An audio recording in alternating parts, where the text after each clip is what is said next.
Y vamos a hablar en la entrevista principal con Axel Kaiser,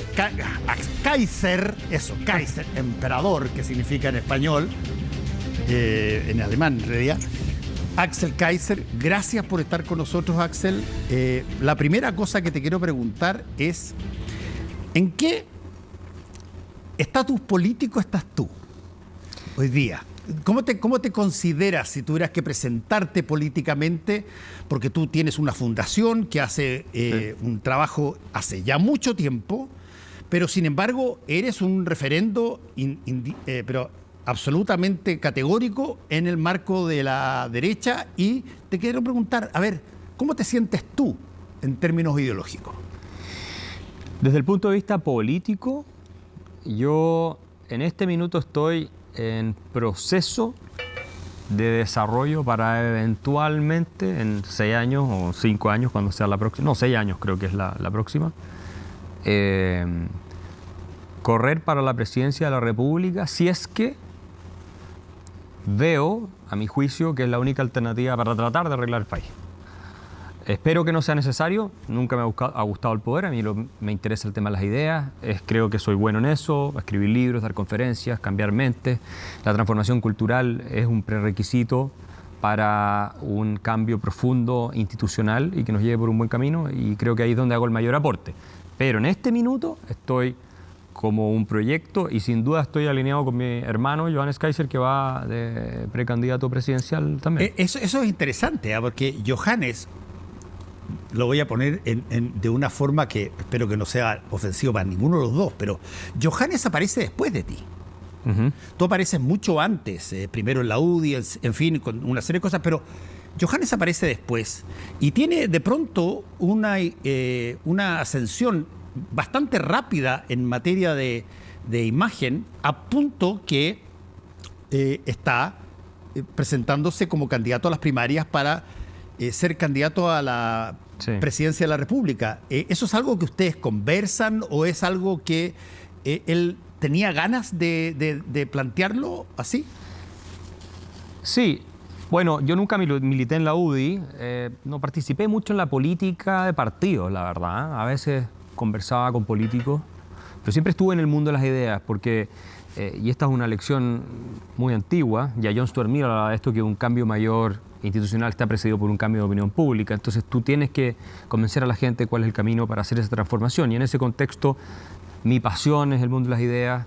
El Johannes tiene una pasión por el tema político, a él le gusta, creo que lo ha hecho muy bien, pienso que sería un excelente presidente, y la razón por la que creo eso es porque en la crisis en la que se encuentra el país en este minuto, tienes que tener a alguien dispuesto a tomar decisiones difíciles, duras, que implican costos, y que esté dispuesto a asumir esos costos. Por ejemplo, ¿qué cosas difíciles? Bueno, en materia de orden público, tienes que darle mucho más respaldo a Carabineros y Fuerzas Armadas para que pueda hacer su trabajo, y hacer su trabajo implica correr bala, implica que corra sangre, implica que muera gente.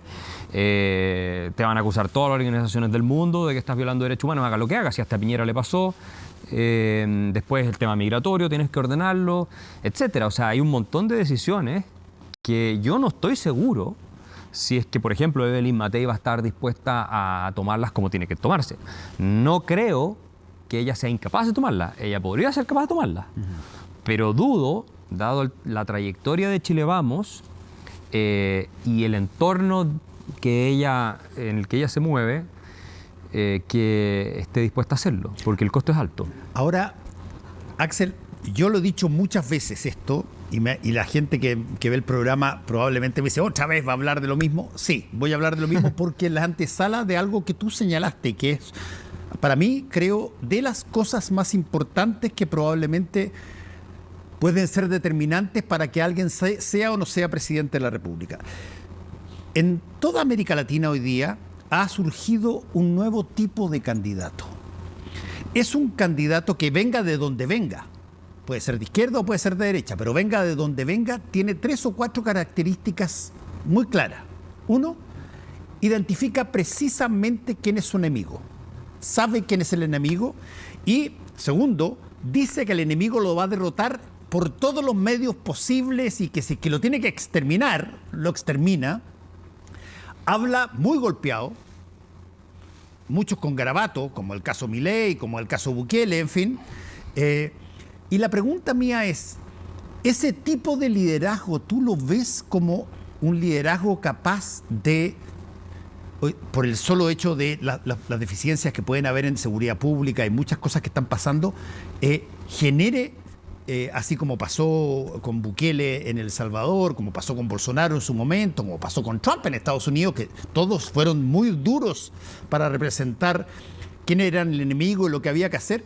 ¿Tú crees que eso es algo que hoy día prima más que las típicas ideas clásicas de lo que hay que hacer, los planes, la planificación de gobierno? Yo creo que sí, Fernando, pero por una razón bien simple, porque las democracias, como las estamos viendo ahora, con la tesis del diálogo, del consenso, de conversemos, están fracasando. Ese es el problema. O sea, Bukele no existiría si El Salvador no hubiera tenido problemas de seguridad. De haber sido el país con la tasa de homicidio más alta del mundo, uno de los con la más alta. Y ha caído 92% la tasa de homicidio. Por algo tiene un 90% de aprobación. Milei no habría existido si Argentina no hubiera entrado en un proceso de inflación desatada, bordeando la hiperinflación. Ellos lo han logrado evitar ahora. Iba viajando al 17.000% al año cuando Milei asumió. Y ahora el Fondo Monetario Internacional aplaude el gobierno de Milei. A uno podrá no gustarle el estilo, cosas así. Pero la verdad es que Milei y Bukele son casos, hasta ahora en el caso de Milei sobre todo, porque Bukele lleva más años, pero de éxito en materia de resolver problemas que la gente tiene y que le hacen la vida imposible. Entonces, lo que yo veo en estos dos ejemplos es que el anhelo de la ciudadanía, y de hecho, si Milei hoy día hubiera elecciones presidenciales, gana en primera vuelta, el anhelo de la ciudadanía lo están reflejando en sus políticas y finalmente resolviendo los problemas prácticos. Entonces, ¿qué sacamos? Y por eso yo vengo hace años escribiendo las columnas en el diario, por favor, clase política, arreglen los problemas de seguridad, los problemas económicos, porque si no, se desacredita la democracia. Si la gente no puede vivir, lo he conversado la última vez que estuve en este programa, no puede vivir de ir a votar cada tantos años a las urnas. La gente no vive de eso, la gente vive de que tenga empleo, de que no lo estén asaltando, no la estén matando, etcétera, en las calles. Entonces, ¿qué sacamos con tener un próximo gobierno, aunque sea de centro-derecha, que no va a resolver los problemas? No sacamos nada. ¿Y tú crees que Evelyn Matei no tiene la tesitura que se necesita, por ejemplo, para hacer, tú mencionaste palabras que en televisión muchas veces no se mencionan? Sí. Gente que hay que matar, gente que va a morir. Delincuente, digamos. Claro, exactamente, gente que va a morir, pero son personas que mueren. Sí, sí. Y por lo tanto, eso eventualmente no significa que no vaya a haber de alguna manera, una suerte de represalia del mundo intelectual. Pero para los efectos prácticos, tú dices, hay que hacer esas cosas, ¿tú no la ves capaz de hacer? Claro, porque es lo que ha hecho Bukele, es lo que está haciendo Eduardo Noboa, o sea, lo que está haciendo Noboa Sí. en Ecuador, es lo que hizo en su minuto Álvaro Uribe en Colombia y logró bajar los niveles de criminalidad de manera muy relevante. Ahora el gobierno de Milei está importando algunas de las recetas también de Bukele, etcétera. Entonces, la pregunta es si el costo que ello implica va a ser asumido por quienes tienen que tomar las decisiones, en este caso de Evelyn Matei. Y por eso yo escribí una columna donde yo decía, si Evelyn Matei no está dispuesta a asumir ese costo, porque nos estamos jugando, yo creo, realmente el futuro de la democracia en Chile, como la conocemos por lo menos, mejor que ni se presente, porque va a naufragar. O vas a la Bukele o a los Milei, en un país en crisis, porque nosotros yo creo que estamos en crisis, tenemos problemas económicos graves, de seguridad tremendos, la gente siente que hay crisis, no siente que estamos más o menos en tiempos normales. Si tú no estás dispuesto a entrar, como el médico que entra a salvar al tipo que tiene un infarto y entra con todo, no entra así, vamos a ver y vamos a hacer un examen de sangre, no tienes tiempo para eso, entonces va a naufragar su gobierno. Y eso va a ser nefasto, no solo para la centro-derecha, sino para todo el sistema democrático. ¿Y qué crees tú que se necesitaría para que la gente viera en un gobierno que se está haciendo lo que hay que hacerse? ¿Qué cosas físicas? Acá en concreto, en Chile, yo creo que tiene que haber primero una toma de posiciones. ¿Cómo vamos a...? Y explicado. vamos a cerrar la frontera. ¿Cómo lo vamos a hacer? Así. Pero vamos a cerrar la frontera. Yo creo que ese es un tema importante para permitir inmigración legal, se entiende, no para que no pasen. Pero la inmigración legal se acabó. Segundo, respaldo político firme y fuerte a Fuerzas Armadas y Carabineros, regla de uso de las fuerzas decentes, no las que enviaron ahora. Restitución de tribunales militares para tiempos de estado de excepción donde los militares tengan que operar, porque si no, no lo van a hacer. O sea, entonces estamos con las cosas a media. Ese tipo de decisiones, indulto a fuerzas policiales y otras que han sido metidas presos en el contexto de la crisis del 19, en que fue más bien por razones políticas y hay casos que son emblemáticos. O sea, porque tú tienes en este minuto que tomar estas decisiones. Si Evelyn Matei llega a gobernar, no va a gobernar en tiempos normales, no son los 90. A ella le va a tocar gobernar un país en profunda crisis y desilusión con el sistema democrático y la clase política, y el poder judicial y todo lo demás, además con escándalo de corrupción por todos lados. Entonces, ella puede ser la restauradora, sí, tiene el carácter para poder serlo, yo creo que también. Si hay alguien en Chile Vamos que puede ser dura, me parece, es ella.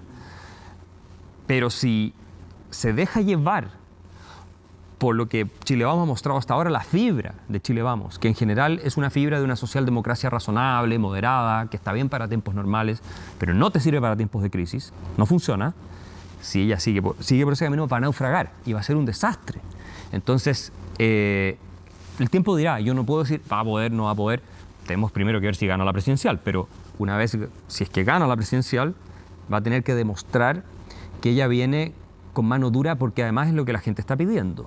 No es un tema de que yo voy a poner porque quiero, no, la gente está pidiendo. Ahora, convengamos una cosa, Axel, la gente pide mano dura, pero siempre pide la mano dura pensando en que esa gente lo más posible que suceda es que sea víctima de algo, nunca que va a ser parte de algo. Espérate tú que esa mano dura toque a un hijo, a un pariente, a un hermano de la persona que estaba pidiéndolo y automáticamente las cosas cambian. Y cuando pasan ese tipo de cosas en estados de excepción en los países, las situaciones no son perfectas de un bando con otro bando.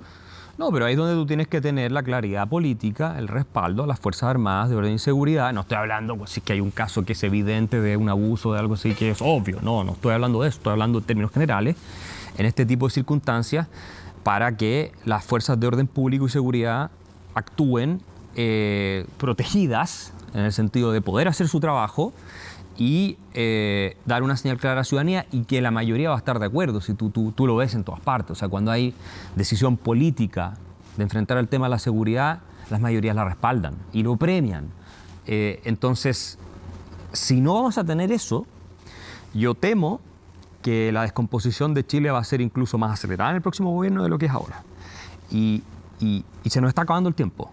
Por eso es tan importante, y yo le deseo la mayor de las suertes, si es que llegan a la presidencia, que ella tenga conciencia de lo que estamos diciendo acá. Ahora, dime una cosa, Axel. Todos los partidos nuevos que se han desgajado de la izquierda o de la centroizquierda y que hoy día están de alguna manera aproximándose a la centroderecha, que son, qué sé yo, demócratas, amarillos, en fin, ¿tú los ves que están conscientes de esto que tú estás diciendo? Yo creo que hay cada vez más conciencia, y a mí me gustaría ver una posición más proactiva en este sentido que estoy hablando, porque, a ver, el tema de la seguridad en Chile, Fernando, lo van a resolver Fuerzas Armadas y Fuerzas Policiales, Fuerzas de Orden y Seguridad, Carabineros. O sea, sí, no lo van a resolver los políticos del Congreso. Los políticos del Congreso les tienen que dar las herramientas, el marco institucional para poder hacerlo. Entonces, si tú hablas con ellos, trabajo que yo he hecho, te dicen, bueno, no tenemos ninguna garantía si son seres humanos. Al final, si no tienen incentivos para hacer bien el trabajo, porque van a terminar ellos pagando todo el costo, y este es un punto importante, no puede ser que los beneficios de la actividad policial o de seguridad se socialicen y todos los costos, si es que ya va a verlo, solamente los paga el que es el militar o el carabinero, que por lo demás está enviado por el mismo Estado a hacer ese trabajo. Entonces, cuando tú tienes un buen marco de normas y un discurso político de respaldo, tú puedes tener buenos resultados. Si no, no los vas a tener. Y en Chile el crimen organizado está avanzando, todos lo sabemos, a destajo, tenemos cada vez más problemas, no sabemos realmente el nivel de infiltración que tiene en el Poder Judicial y que tiene en otros ámbitos.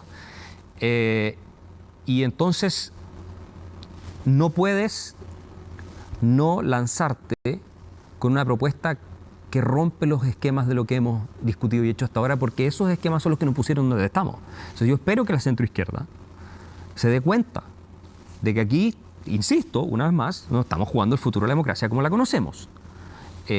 Y que entonces le den los respaldos que necesitan Fuerzas Armadas y Carabineros, que hagan algo con el Poder Judicial, como se están designando los jueces y los fallos que a veces son manifiestamente contra derecho, que, en fin, revisen las normas de uso de la fuerza para que haya una legislación decente de uso de la fuerza, etcétera, etcétera, todo lo que yo ya he mencionado. De lo contrario, no van a tener un país para gobernar. Ahora, dime una cosa, Axel. Todo lo que tú estás diciendo probablemente tiene una discusión en la centroizquierda y la izquierda, una discusión muy dispersa, de distintas. Sí. Lo que tú estás diciendo es algo que logra congregar a la derecha, o hay también, te lo digo por qué. Cuando tú ves de repente cosas que, para serte franco, a mí me impresionaron sobremanera, lo dije aquí. Cuando yo veo que 2 semanas antes de la votación del Consejo se rompen los republicanos, rompen el partido que era el tutor de la cosa y termina la cosa perdiéndose, yo digo, perdona, pero ¿quién es el verdadero adversario ahí? El verdadero adversario da la impresión de que no es la centroizquierda o los gobernantes, sino que tienen un problema particular ahí. ¿Qué tanto la izquierda sigue, o sea, la derecha, perdón, sigue teniendo esa cosa que antes tenía, que era estos estancos bien separados y bien así, me meto contigo, pero no tanto? Mira, claro, los partidos tienen también sus propios incentivos, compiten por espacios de poder, los candidatos tienen su agenda, quieren salir reelegidos, etcétera, y se producen conflictos internos. Yo, sin embargo, espero que haya esta gran coalición de acuerdo que va desde la centroizquierda hasta republicanos para resolver problemas urgentes de Chile, sobre todo el problema de seguridad, migración, seguridad y ojalá también temas económicos que son fundamentales. Y ahí el camino es la libertad en materia económica, a mí no me cabe ninguna duda, hay que revisar la ley de persecución empresarial, como le puse yo, porque la ley de delitos económicos, que es una vergüenza que el Parlamento aprobó esa ley y ahora está paralizando la inversión, el tema de impuestos, todas esas cosas que muchos técnicos han discutido, por un lado. Y lo más difícil, en cierto aspecto, porque puede ser más fácil incluso que arreglar el tema económico, el tema de la seguridad. Y lo que hay que hacer se sabe. Tú hablas con las Fuerzas Armadas y te dicen, necesitamos esto. No es tan difícil. El problema, como dices tú, es político. Se van a poner de acuerdo, político. Van a tener las agallas, van a tener el coraje para que haya Estado de Derecho en Chile, porque hoy día está tremendamente debilitado. Si no tienen el coraje, después no se quejen de que la población les pase una boleta de este porte, donde sí venga el verdadero buque, el esto, lo otro. Y la democracia como la conocemos deje de ser lo que es. Ahora, déjame hacerte la pregunta, extrapolarte lo mismo que te acabo de preguntar, te lo extrapolo, porque tú eres una persona que tiene un conocimiento bastante, te interesa mucho la situación planetaria, no solamente la situación del país, y hemos hablado de esto varias veces. Tú ves hoy día situaciones de conflictos muy fuertes por distintas razones en varias partes del mundo. Tiene la situación de Ucrania con Rusia, donde esta Rusia no tiene nada que ver con Stalin ni tiene que ver con nada. Son más bien conservadores, qué sé yo, reaccionarios, para ponerlos a la antigua, con la lógica de Putin. Pero tienes Ucrania, que quiere ser parte de la OTAN. Tienes la situación en Israel con Hamas, que todo explota esto. ¿Qué tanto, te lo planteo en términos incluso de entre comillas, contagio en términos de ánimo? ¿Qué tanto la gente, al ver todo esto que pasa de esta magnitud, no siente, oye, y nosotros acá, weón? Es lógico entrar a pelear de una forma directa con Fuerzas Armadas y con Carabineros, etcétera, porque todos lo están haciendo. Es que tienes los mismos problemas en todos lados. O sea, ¿cuáles son los grandes problemas de Europa y Estados Unidos hoy día? Entre otros, la inmigración descontrolada. Y los choques, en el caso de Europa además tiene los choques culturales, porque la inmigración islámica y todo, pero están surgiendo estas derechas más duras en toda Europa, entre otras razones, porque la agenda de globalización en materia de movilidad de personas y apertura de fronteras y todo fracasó. Lo dijo Merkel antes de ser canciller, eso es impresionante, para la gente se olvida. Dijo, el multiculturalismo fracasó en Europa. ¿Ah? Y es cierto, no funciona. Y encima, agrégale, Europa, crisis económica. Estados Unidos, bueno, se ve un poquito mejor, pero tiene recién recuperándose, tuvo una década muy difícil después de la crisis del 2009, tiene problemas de deuda enormes. Entonces, ¿qué ocurre? Que estamos enfrentando problemas similares porque las ideas que predominaron en Occidente, en los últimos, digamos, en el orden después de que cayó el muro de Berlín, fueron más o menos las mismas en todos lados, en los sistemas democráticos occidentales. Y por mucho tiempo a los que decían, o decíamos, ojo que el tema de la migración, ojo que esto, ojo que lo otro, racista, nazi, xenófobo, y hoy día el mismo gobierno te dice que hay que frenar la migración. Los mismos que decían antes que era racismo, ahora te dicen eso. Entonces, ¿por qué creo que va a ganar Trump? Que puede que gane, o que puede que pierda, si pierde va a ser por poco, pero porque uno de los issues es ese tema de la migración, el tema cultural y otros más. Lo mismo está pasando en Francia, en Alemania, en otras partes. Así es que yo creo que acá hay un fenómeno global. Obviamente lo que está pasando en Argentina con mi gran amigo Javier Milei, a quien celebro porque ha hecho lo que parecía imposible de hacer, a tal punto que el Fondo Monetario lo celebra, va a tener un efecto sobre el resto de la región. Incluso se está discutiendo sobre él mucho más allá, en Estados Unidos, hasta en Japón circulan sus videos traducidos, etcétera. O sea, se está convirtiendo en un fenómeno global. Él no toca los temas de migración, eso no es su tema, pero el tema económico sí, la deuda, el déficit fiscal, que está en muchos países. Y nosotros, por lo demás, ojo, Fernando, que en Chile el tema fiscal es un problema. Cuando tú sumas toda la deuda, estamos llegando al 60% del producto, entre deudas municipalidades, empresas estatales y todo lo demás. O sea, es un nivel crítico que si seguimos así, vamos a terminar quebrando en un par de gobiernos más. Ojo, los políticos no se están tomando esto en serio. A eso suman el problema de seguridad, etcétera. Entonces, claro, y después tú ves Bukele, presidente más admirado por los chilenos según vi una encuesta hace un tiempo atrás, extranjero, Bukele. Después tú ves... No cuesta mucho admirar a alguien que no está en tu país, en todo caso. No, pero tiene un 90% de aprobación también en su país. Sí. Entonces, yo creo que los que piensan que acá estamos en circunstancias como las que vivimos en las últimas décadas, antes de todas estas crisis, están muy equivocados y van a naufragar y van a perder. O van a llevar sus países al caos, o los van a arrasar políticamente y van a poner en jaques los sistemas democráticos. ¿Qué tanto, Axel, qué tanto de todo lo que tú estás diciendo mantiene o estabiliza lo que podríamos llamar el sistema democrático? Porque lo que tú estás diciendo, pero está a esta distancia de decir, oye, a veces hay que sacrificar un poco la libertad para hacer las cosas que hay que hacer. Y acuérdate de la frase de Abraham Lincoln cuando le dicen, mira, los tipos que quieren sacrificar la libertad por la seguridad van a perder la libertad y la seguridad. Sí. El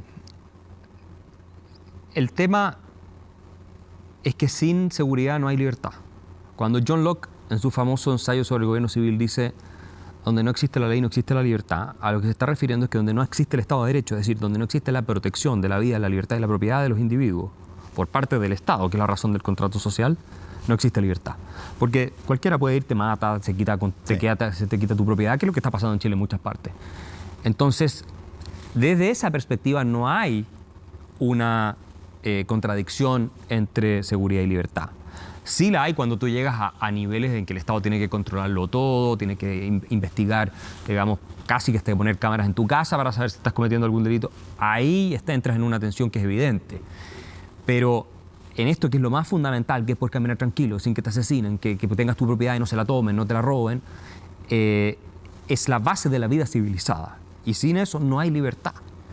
Y en ese sentido, un gobierno que viene a restaurar la seguridad pública es un gobierno que viene a restaurar la libertad de los individuos, la libertad de movimiento, el derecho de propiedad, de tener una vida normal, de emprender un negocio sin que vayan y te lo saquen, etc. Sin eso no hay, como decía Douglas North, orden político. Él lo definía como la situación en la cual las personas no tienen temor por sus vidas ni sus posesiones. El Premio Nobel de Economía de Douglas North. Así definía él el orden político. Y él decía, hay dos formas de lograrlo. Uno es la forma democrática, tú tienes, ¿no es cierto?, y se cumple. Pero cuando eso se acabó, queda el autoritarismo. Es la única manera de restablecer el orden político. Porque como tienes caos, tienes que tener una autoridad capaz de concentrar, ¿cierto?, la posibilidad de establecer reglas que todos estén obligados a seguir para que haya orden de nuevo. Y a eso es lo que no queremos llegar. Por eso yo estoy diciendo que los políticos ahora, en democracia, se preocupen de resolver el problema de la seguridad y se lo tomen en serio. Y estoy seguro que si en el próximo gobierno, porque con este es imposible, este gobierno no tiene una agenda a favor de la seguridad, no le interesa el tema, y yo sospecho que hay sectores que incluso prefieren que haya cierta libertad para los delincuentes de cierto tipo. Pero en el próximo gobierno, si no se resuelve, yo creo que la popularidad de la democracia como sistema va a estar completamente en el suelo, estancada, porque si la gente vota por Mateo, o vota por Johannes Kaiser, o vota por el que sea, Rodolfo Carter, va a votar pensando en uno de los issues primeros, es el de la seguridad, si no el primero. Y si es que se resuelve o se ven mejoras significativas, va a haber una revitalización de la legitimidad de la democracia. Eso es muy importante. Eso suponiendo que las cosas resultan. Suponiendo que las cosas resulten, pero no es tan difícil, Fernando, es voluntad política. No sé si es tan difícil, pero créeme, y tú lo sabes perfectamente bien, nosotros de repente vemos los de Bukele en El Salvador y una serie de cosas que se dan por determinado elemento, pero esa receta no es mecánica. No, yo no digo Bukele, pero si es que acá tuviéramos una gran coalición que va desde la centroizquierda hasta republicana, centroizquierda razonable, que yo he hablado, tengo amigos, y te dicen, sí, en realidad acá está la grande. ¿Tú crees que hay espacio para que acepten una...? Yo tengo algo de esperanza en que en democracia se tomen decisiones legislativas para dar garantías de manera tal de que se restablezca el Estado de Derecho. Porque no puedo imaginarme que no entiendan la relevancia de lo que estamos discutiendo acá para la subsistencia del mismo sistema al que ellos pertenecen.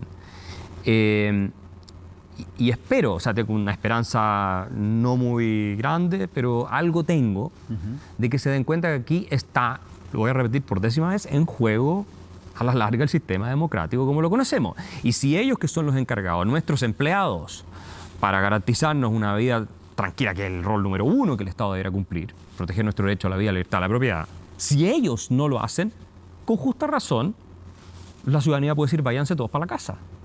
Porque ¿para qué están?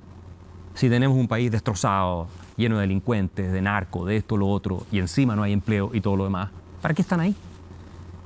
Si ellos no son, digamos, una realidad de la naturaleza. Última pregunta que te hago, Axel, es, ¿qué necesitas ver tú, percibir tú en un gobierno?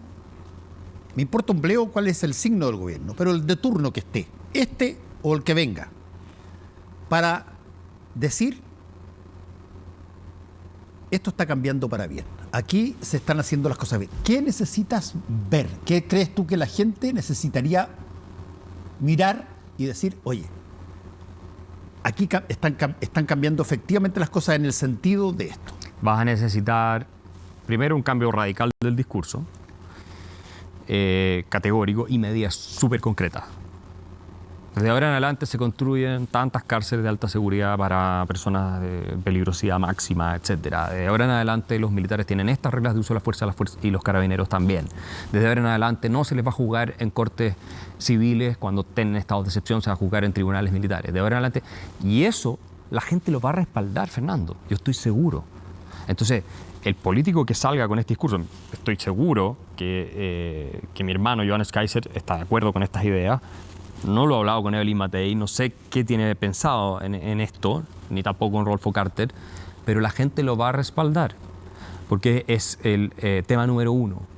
Y si no lo hace, no lo hacen efectivo cuando estén en el gobierno, la decepción ya va a ser completa, total y categórica, porque, como decía yo, arreglar la seguridad en términos prácticos, no sé si políticos, pero prácticos, es más fácil que la economía. Tú hablas con la gente que sabe, que son los militares y son los carabineros y un par de expertos, ¿cierto? Y te dicen, mira, acá el problema está aquí, aquí y aquí.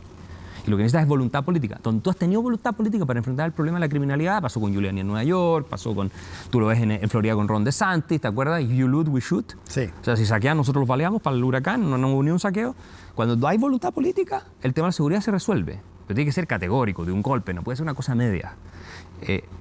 Y eso son hechos concretos en la dirección de nosotros no estamos tomando el tema de la seguridad en serio, que es el tema de la libertad. O sea, raya para la suma, ¿tú crees que la próxima definición presidencial depende en gran medida de la respuesta a este problema? Yo creo que sí. el que dé la respuesta más convincente a la ciudadanía, más categórica, y en este sentido va a tener que ser dura, porque una cosa a medias no va a ser suficiente, va a tener mejores posibilidades de ganar la presidencia. Ahora Matei, según las encuestas, corre con mucha ventaja, pero se la van a cortar los que están compitiendo con ella si es que no es categórica en este sentido. La gente no puede esperar más. Yo creo que aquí a 2 años va a ser peor la situación de lo que es ahora. Axel, muchas gracias por haber estado con nosotros conversando estos temas. Que te vaya muy bien. Encantado, muchas gracias.